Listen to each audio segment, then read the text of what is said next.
La Chine a été le second plus grand marché international pour les exportations américaines en 2015 et les chiffres ont encore augmenté cette année. Mais avec une réticence de plus en plus marquée envers le libre-échange et la promesse de Donald Trump de se retirer des principaux accords commerciaux, quelle est la marge de manœuvre des entreprises chinoises? Réponse en images. Des dizaines de dirigeants issus des gouvernements chinois et américains sont à Washington cette semaine à l'occasion des réunions de la commission mixte pour le commerce et l'industrie. C'est la dernière rencontre de ce type avant que le président élu Donald Trump ne prenne ses fonctions à la Maison-Blanche. Lors d'un événement centré sur le thème de l'agriculture mardi, j'ai pu m'adresser aux leaders chinois des technologies, de l'agroalimentaire et de la production laitière. Ils m'ont dit qu'ils travaillaient déjà en partenariat avec leurs homologues américains pour créer des systèmes plus efficaces destinés à la sécurité alimentaire en Chine et pour coller aux normes internationales. Nous avons énormément à apprendre les uns des autres. Comment produire de la nourriture saine, de la nourriture de qualité et de la nourriture durable.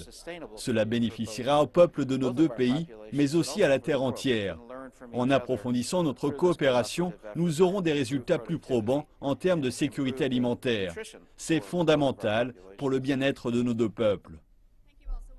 Le marché mondial de l'alimentaire pèse des milliers de milliards de dollars chaque année. C'est une vaste zone de commerce pour la Chine et les États-Unis. Le site chinois de e-commerce JD.com vend des milliers de produits alimentaires et autres compléments nutritifs sur une base comptant plus de 200 clients, la plupart étant en Chine. Jingdong affirme que la sécurité des produits vendus est garantie par un système de contrôle de qualité draconien. Le vice-président de la société affirme que les Chinois peuvent s'ajuster aux critères de n'importe quel client potentiel américain. Mais il souhaite que l'avenir des relations commerciales entre la Chine et les États-Unis soit plus équilibré et plus ouverte. Je ne dirais pas que nous avons des problèmes. Je voudrais plutôt que nous assurions que le président élu américain et son futur gouvernement permettent un bon environnement commercial, aussi bien pour les Chinois et les Américains. Nous voulons être certains que chacun soit open bar pour travailler les uns avec les autres. À chaque fois qu'un nouveau président est nommé en Chine ou aux États-Unis, il y a une période d'adaptation. Il faut apprendre à se connaître et ce qui se passe en ce moment avec l'élection d'un homme qui n'a aucune expérience politique.